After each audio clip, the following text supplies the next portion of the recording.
Ang dakilang tagubilin ay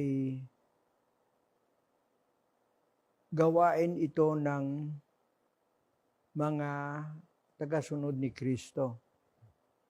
Gaya ng unang iglesia, lahat sila ay naging mangangaral. At sa katunayan, ito nga ang bilin sa atin ng Panginoon. Once we receive the Holy Spirit,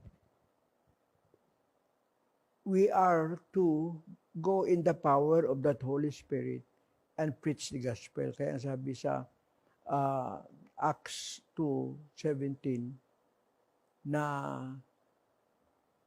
ang mga nababautismuhan, sa mga Katolik, may Holy Spirit, sila ay mga nangaral. Yang panguhula dyan, ang New Testament na paggamit ng panghuhula ay pangangaral.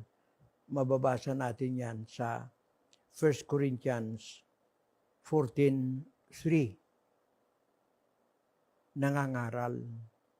Kaya ang bawat isa sa iglesia ay mangangaral.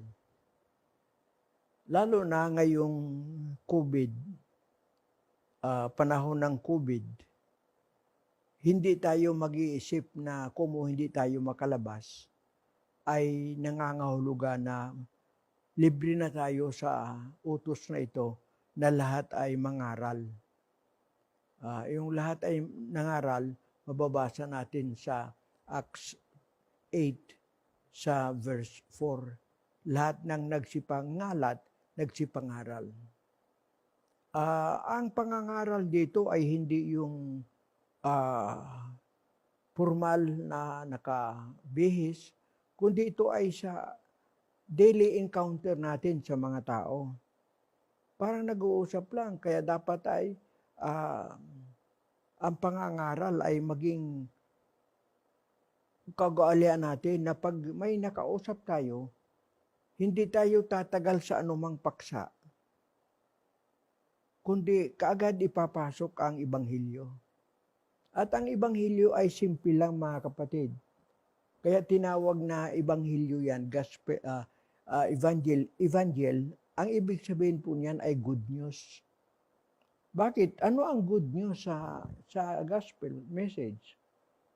Na ang ibig sabihin, tayo ay kailangang makapasok sa kaharian ng Diyos. At ang Ibanghilyo, ito ang mensahe upang ating mapasok ang kaharian ng Diyos. Kaya sa pagpapatotoo, matapos ng kaunting pleasantries bilang magkaibigan, kaagad ipapasok ang Ibanghilyo. Sa Ibanghilyo, ang mensahe ay na ang tao by its nature, sa kanyang kalikasan, ay mapapahamak. Sapagkat sinasabi ng Biblia na sa kalikasan ng tao, siya ay makasalanan. Sinasabi nga sa Romans 3:23, for all have sinned and come short of the glory of God. Lahat ay nagkasala. Wala po ritong makakaligtas sa pahayag na ito ng Biblia nang lahat ay nagkasala. Maaring ang iba ay pusakal, mabigat ang kasalanan, ang iba ay kakaunti, pero nananatiling sila ay kasalanan. Maaring sabihin na iba, wala siyang kasalanan, hindi siya pumapatay, hindi siya magnanakaw. Pero sa definition ng Biblia ng kasalanan, mababasa natin yan sa 1 John sa 3:4 na ang sumasalangsang sa kautusan ay kasalanan. Yan po ang definition ng first na definition ng sin. Sin is the transgression of the law.